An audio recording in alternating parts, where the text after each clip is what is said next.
Welcome to వేణువు TV. నేనే మీ వేణువు. ఈ అబ్బాయి చాలా మంచోడు. ఈరోజు మీకు నేను బోడ కాకరకాయ పచ్చడి చూపించబోతున్నాను. బోడ కాకరకాయ ఆవకాయ పచ్చడి అంటుంటాం, ఆవు పొడి వేస్తాం కాబట్టి. సో ముందుగా 1 kg బోడ కాకరకాయలు తీసుకొని వాటిని శుభ్రం చేసుకొని చక్కగా ఘాట్లు పెట్టుకొని చాకుతోని, ఎందుకంటే ఆయిల్ లోపలికి వెళ్ళి మగ్గాలి కాబట్టి ఆయిల్లో డిప్ చేస్తాం కాబట్టి సరిపడా ఆయిల్ 1 kg ఆయిల్ తీసుకుంటున్నాను. దీనికి డిప్ తీసిన తర్వాత వీటికి మనం అన్ని ఎసెన్స్ వేసుకోవాలి కాబట్టి చిన్న గ్లాస్ ఉప్పు తీసుకుంటున్నాము. తర్వాత ఒక మీడియం సైజు గ్లాసు ఉప్పు కన్నా కూడా కొంచెం కారం ఎక్కువ, డబల్ ఉండాలన్నమాట. ఉప్పు 1% ఉంటే కారం 2% ఉండాలి. వీటి కాంబినేషన్ మనం ఆవు పొడితో కూడా కొంచెం రుచిగా వచ్చేస్తుంది. కారం ఎంత తీసుకుంటున్నానో ఆవు పొడి కూడా అంతే తీసుకుంటున్నాను. మనం అడిషనల్ ఎల్లిపాయలు ఒలుచుకొని తీసుకుంటాం. మార్కెట్లో ఒలిచినవి కూడా దొరుకుతూ ఉంటాయి. సో ఈ ఎల్లిపాయలు మనం కచ్చాపచ్చగా దంచి వేసుకోవచ్చు, డైరెక్ట్గా ఇలా కావాలంటే ఇలా కూడా వేసుకోవచ్చు. దీనికి మనం సరిపడా కొంచెం మెంతి పొడి, 1 స్పూన్ ఎక్కువ వేస్తే చేదుగా ఉంటుంది. దీనికి కావాల్సిన మరొక ఐటెం ఏంటంటే కొంచెం పసుపు ఏంటంటే యాంటీబయాటిక్గా ఉపయోగపడుతుంది కాబట్టి ఆయిల్ అనేది మన పసుపు వేయటం వల్ల ఆయిల్ కూడా ఫ్రెష్నెస్ వచ్చేస్తుంది. ఆయిల్లో ఏమైనా ఉన్నా కూడా తొలగిపోతాయి. పసుపు అనేది అన్నిటికీ ఉపయోగపడుతుంది. ఈ మిశ్రమాలు మొత్తం కూడా ఈ బోడకాకరకాయలు డిప్ చేసి తీసిన వాటికి కలిపేసి ఫైనల్ టచ్గా వీటికి సరిపడా నిమ్మకాయలు యూజ్ చేస్తాం. నిమ్మరసము లేదా మనం చింతపండు గుజ్జుని మగ్గించి వేడి చేసుకొని మగ్గించి పక్కన పెట్టుకుంటాం. సో అలా గుజ్జులను ఉపయోగించవచ్చు.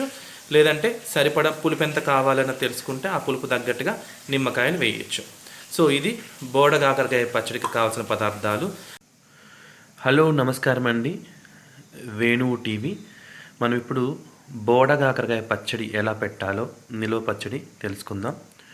చక్కగా సన్నగా చిన్నగా ఉన్న బోడ కాకరకాయలు తీసుకొని వాటికి చాకుతోని మంచిగా వీటికి ఘాట్లులాగా పెట్టామనుకోండి, ఆయిల్లో వేగి లోపలికి ఆయిల్ వెళ్ళిపోతుంది కాబట్టి లోపల కూడా మగ్గుతుంది చక్కగా. సో అందుకోసం మనం 1 kg బోడ కాకరకాయ తీసుకున్నాం. ఆ బోడ కాకరకాయలన్నీ కూడా చక్కగా ఘాట్లు పెట్టుకున్నాం. సో దీన్ని ఎలా చేస్తారు అంటే సేమ్ ఆవకాయ ఎలా పెడతారో, ఆ తర్వాత ఉసిరికాయ పచ్చడి ఎలా పెడతారో సేమ్ ప్రాసెస్ అంతా సేమ్ ఉంటుంది. కానీ ఇది ఈ సీజన్లో దొరుకుతాయి, రేట్ ఎక్కువగా ఉంటాయి. kg 150, 180, 280 ఇలా దొరుకుతూ ఉంటాయి. కానీ ఒకప్పుడు దీన్ని నాన్ వెజ్తో సమానంగా పోల్చేవారు. రేట్ అలా ఉంటుంది కాబట్టి చాలా టేస్టీగా ఉంటుంది, బాగుంటుంది. దీంట్లో సేమ్ ప్రాసెస్ అండి. మనం ఉప్పు, కారం, మెంతి పొడి, ఆవ పొడి, తర్వాత ఇంగువ ఇవన్నీ పెట్టేసి చక్కగా ఆయిల్లో వేయించిన వాటికి ఇవన్నీ కలిపి అప్లై చేస్తాం. అవసరమైన వాళ్ళు వెల్లిపాయలు ఎక్కువ పోసుకోవచ్చు. లేదంటే ఎల్లిపాయలు వద్దనుకున్న వాళ్ళు ఎల్లిపాయలు పోసుకోకుండా ఉంటే చాలా బాగుంటుంది. ఎలా ఉన్నా కూడా టేస్టీగా ఉంటుంది. ఎల్లిపాయ టేస్ట్ సపరేట్గా ఉంటుంది అండ్ ఎల్లిపాయలు లేకుండా ఉంటే ఒక రకంగా ఉంటుంది. మీరు అవసరమైతే నువ్వుల పొడి కూడా వేసుకోవచ్చు. నేను ఇప్పుడు నువ్వుల పొడి వేయట్లేదు, ఎందుకంటే గ్రేవీ ఎక్కువ కావాలి, చక్కగా ముక్కకు అంటుకున్నట్టుగా ఉన్నట్టయితే బాగుంటుంది.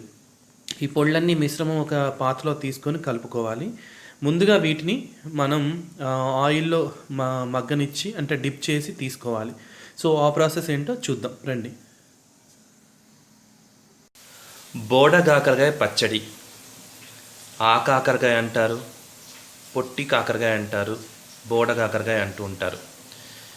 మనం మంచిగా కడిగి తర్వాత వాటి ఘాట్లు పెట్టుకొని శుభ్రం చేసుకున్న 1 kg బోడ కాకరకాయల్ని మనం ఆయిల్లో వేసుకుంటాం అన్నమాట.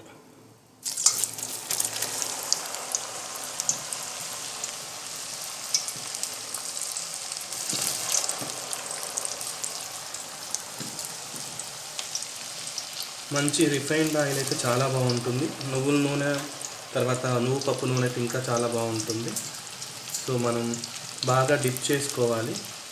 మనం ఉసిరికాయలు అయితే కొంచెం ఆయిల్ పోసి ఉడికించుకొని చేసుకుంటాము.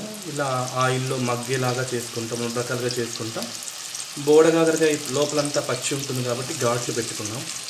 ఘాట్లు పెట్టుకొని ఈ విధంగా ఆయిల్లో డిప్ చేసుకుంటున్నాం. డిప్ చేసుకున్న ఆయిల్కి ఆ, చక్కగా లోపలికి ఆయిల్ వెళ్ళిపోయి బోడ కాకరకాయ అంతా కూడా మగ్గుతుందన్నమాట. ఆ తర్వాత చక్కగా ఒక బేషన్ తీసుకొని ఆ బేషన్లో మనం ఈ బోడ కాకరకాయ తీసుకుంటాం. తీసుకున్న బోడ కాకరకాయలకి ఈ మిశ్రమాలు ఏవైతే మనం ముందు అనుకుంటున్నామో బోడ కాకరకాయ ఆవకాయ పచ్చడి చేయడానికి కావాల్సిన పదార్థాలు ఏమన్నా ఇవన్నీ కూడా సమపాల్లో కలపాలి. సో వీటిని మాడిపోకుండా మనం కిందికి మీదికి కలుపుతూ ఉండాలి. మనం గోల్డిష్గా మారి గోధుమ రంగులో మారి బంగారు వర్ణంలో మారి చూస్తుంటే మనకు తెలిసిపోతుంది. అప్పుడు వాటిని తీసి మనం బాండీలో వేసుకోవాలి. బోడ కాకరకాయలు చక్కగా ఆయిల్లో వేగి గోధుమ వర్ణంలో బంగారు వర్ణంలో మీకు కనిపించేస్తున్నాయి కదా. సో ఆయిల్లో వేగినవి మనం ఇంకా చాలు. వీటిని దాదాపు ఆవకాయ ఎలా ఉంటుందో నిల్వ, ఉసిరికాయ ఎలా ఉంటుందో నిల్వ అలాగే ఉంటుంది. వీటిని చక్కగా ఆయిల్లో ఇంచి డిప్ చేసిన వాటిని మగ్గిన వాట ఒక బేషన్లో మనం తీసుకుంటున్నాం. చాలా టేస్టీగా కూడా ఉంటుంది. పెద్దవాళ్ళకి కానీ పిల్లలకు కానీ వెల్లిపాయ కారంలాగా చక్కగా కలుపుకొని యాడ్ చేసుకుంటే గ్రేవీ అంటుకునేలాగా ఉన్నా బాగుంటుంది, జోరుగా ఉన్నా బాగుంటుంది. మన నిమ్మరసం తర్వాత చింతపండు గుజ్జు వేసిన దాన్ని బట్టి ఉంటుందన్నమాట. సో ఆయిల్ ఎక్కువ వేసుకుంటేనేమో జోరుగా కనిపించేస్తుంది. ఆయిల్ తక్కువగా యూస్ చేస్తాం కాబట్టి డైట్ చేసే వాళ్ళైనా ఇంకెవరైనా కూడా ఆయిల్ పచ్చళ్ళు తక్కువగా ఉంటే కంటెంట్ చాలా బాగుంటుంది. వీటికి ఎల్లిపాయ కారం లాగా చేసుకుంటాం కదా, అంటుకొని ఉంటే ముక్కకు అంటుకొని ఉంటే చాలా బాగుంటుంది. సో వీటిని మనం ఇలా తీసి పెట్టుకుందాం. అలాగే ఇంక కొన్ని మిగిలిపోయినాయి కదా, వీటిని కూడా అలాగే డిప్ చేసుకుందాం ఆయిల్.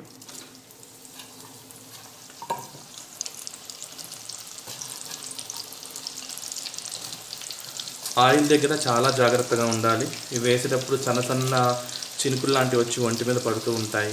చాలామందికి ప్రాబ్లమ్స్ ఫేస్ చేస్తూ ఉంటాం.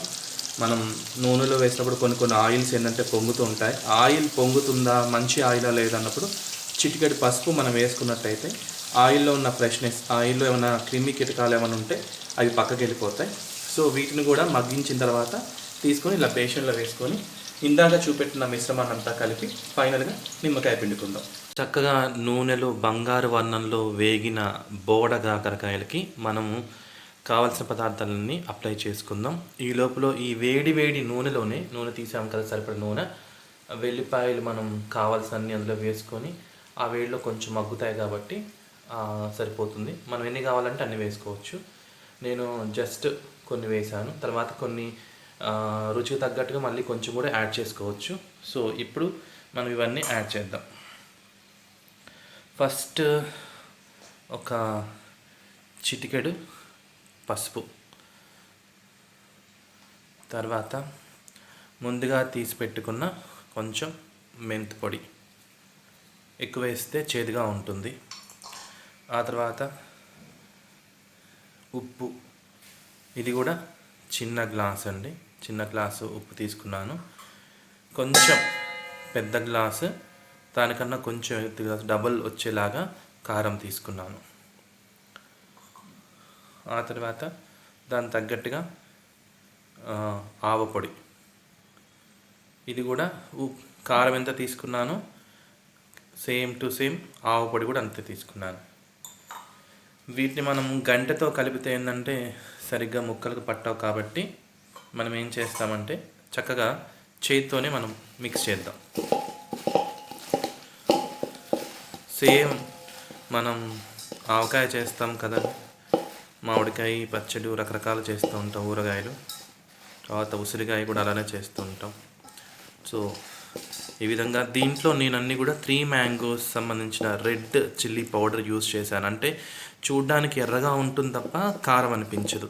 అన్నీ కూడా బ్రాండెడ్ ఐటమ్స్ నేను యూస్ చేశాను. ఆవు పొడి కావచ్చు, నూనె కావచ్చు, తర్వాత ఏవైతే క్వాలిటీకి తగ్గట్టుగా మనం వేసుకుంటామో చక్కగా రుచిగా ఉంటుంది. చూడండి, మనం కలుపుతుంటేనే ముక్క ఇలా బ్రేక్ అయిపోయి ఇది అయిపోతుంది. అందుకోసం జాగ్రత్తగా, బాగా ఉడికితే కూడా అలా ఉంటుంది. నూనెలో మగ్గిన తర్వాత కొంచెం గట్టిపడతాయి. ఆవపొడి ఇవన్నీ ఏం చేస్తాయంటే గట్టిపడేలాగా చేస్తాయి.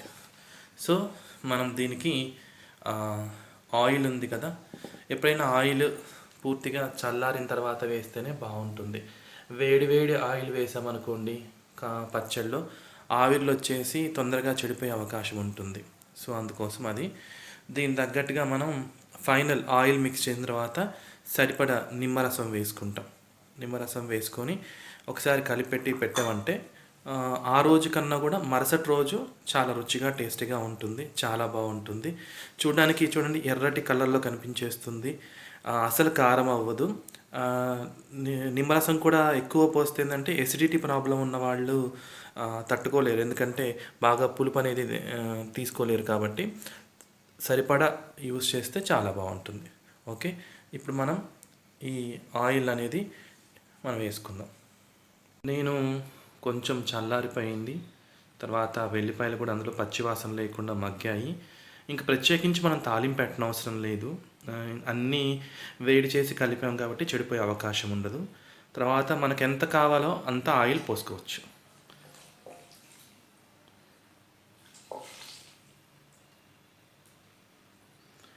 సో ముక్కలు తేలే వరకు ఆయిల్ మనం వేసుకుందాం. ఇందులో ఉన్న ఐటమ్స్ అంటే వెల్లిపాయ ఏంటంటే ఇందులో రాలేదు కాబట్టి వెల్లిపాయలు వేసుకుందాం.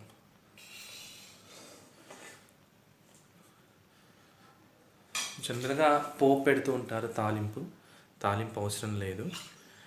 ముక్కలు తేలేలాగా మనం కలిపేసుకుంటే బాగుంటుంది. గ్రేవీ చిక్కగా కావాలి అనుకున్న వాళ్ళకి ఏంటంటే కొంచెం నువ్వుల్ని కొంచెం వేయించి పొడి వేసామనుకోండి, చక్కగా ముక్కలకు అంటుకొని బాగుంటుంది. తర్వాత ఇప్పుడు ఈ ఆయిల్ అంతా కూడా ఘాట్లు పెట్టుకుని నూనెలో డిప్ చేసుకున్న బోడగాకరకాయలకు వెళ్ళిపోయి మనం తింటున్నప్పుడు కూడా అందులో నుంచి సూప్ లాగా జ్యూస్ లాగా వచ్చేస్తుంది, అన్నంలో కలుపుకోవడానికి ఈజీ అవుతుంది. ఈ ప్రాసెస్ అయిన తర్వాత చక్కగా వేడి అన్నంలో ఒక పక్క మామిడికాయ పప్పు పెట్టుకొని ఒక పక్క బోడగాకరకాయని నంచుకొని తింటూ ఉంటే సూపర్గా ఉంటుంది. అదేంటో నేను చూపిస్తా, టేస్ట్ ఎలా ఉంటుందో చూస్తూ ఉండండి. మరి ఇదే బోడగాకరకాయ ఆవకాయ పచ్చడి చూశారు కదా. మీరు కూడా ఈజీగా సింపుల్గా నేర్చుకోవచ్చు, ఇంట్లో ట్రై చేయొచ్చు. దాదాపు నిల్వ ఉంటుంది, ఇది నిమ్మరసం వేస్తాం కాబట్టి. సో ఆ తర్వాత మనం మంచిగా నిలవ పెట్టుకొని కొంచెం తీసుకొని మన ఫ్రిడ్జ్లో సేవ్ చేసి పెట్టుకోవచ్చు, కొంచెం బయట పెట్టుకోవచ్చు. ఇప్పుడు నిమ్మరసం యాడ్ చేశాను తగ్గట్టుగా. సో అది ముక్కలు ఎప్పుడు కూడా తేలేలాగా నూనె ఉంటే పచ్చడి ఎప్పుడు ఖరాబ్ కాకుండా ఉంటుంది అంటుంటారు. మనం పొడిగా అంటుకునేలాగా కూడా పెట్టుకోవచ్చు, కొన్ని ఇలా కూడా యూస్ చేసుకోవచ్చు. కొంతమందికి ఆయిల్ ఉంటే ఇష్టంగా తింటూ ఉంటారు, కలుపుకోవడానికి గ్రేవీ ఉంటే బాగుంటుంది. కాబట్టి ఇదండి ప్రాసెస్. మీకు బోడగాకరకాయ పచ్చడి నచ్చుతుంది అయితే మీరు ఏం చేయాలంటే వేణువు టీవీని చూసి సబ్స్క్రైబ్ చేసి ట్యాగ్ చేసి షేర్ చేసి లైక్ చేసి కామెంట్ కూడా పెట్టండి. బోడకాకరకాయ ఆవకాయ పచ్చడి నూనె యాడ్ చేసిన తర్వాత బాగా కలుపుకున్న తర్వాత ఆయిల్ అంతా కూడా ముక్కల్లోకి వెళ్తుంది. మనం వేసిన కారం, ఉప్పు, ఆవుపొడి పిండిని పీల్చుకుంటుంది, కొంచెం డ్రైగా అయిపోయి చిక్కగా అయిపోతుంది.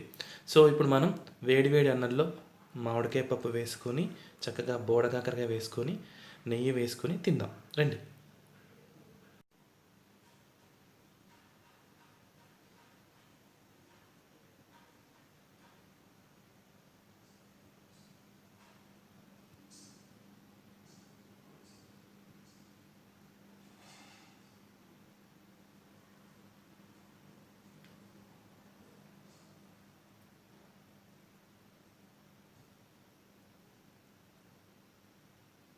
చక్కగా బోడగాకరకాయ పచ్చడి రెడీ అయిపోయింది.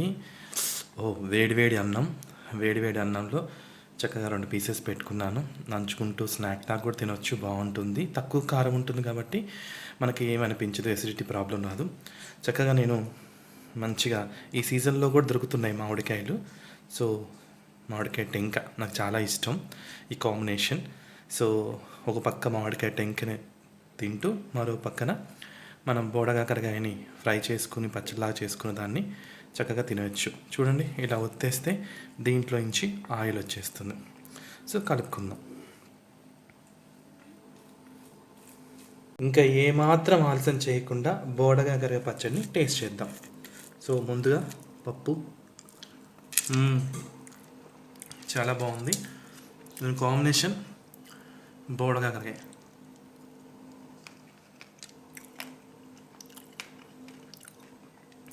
అన్నీ చాలా బాగా కుదిరాయి.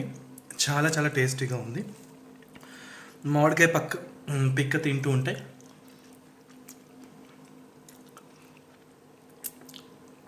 ఇంకా బాగుంటుంది. సో దీనికి ఈ బోడకాకరకాయని అప్లై చేద్దాం. ఒకసారి అలా తిని మరొకసారి ఇలా తింటే కూడా టేస్టీగా అనిపించేస్తుంది. సో ఈజీ రెసిపీ, చాలా బాగా చేసుకోవచ్చు, నిల్వ ఉంటుంది. సో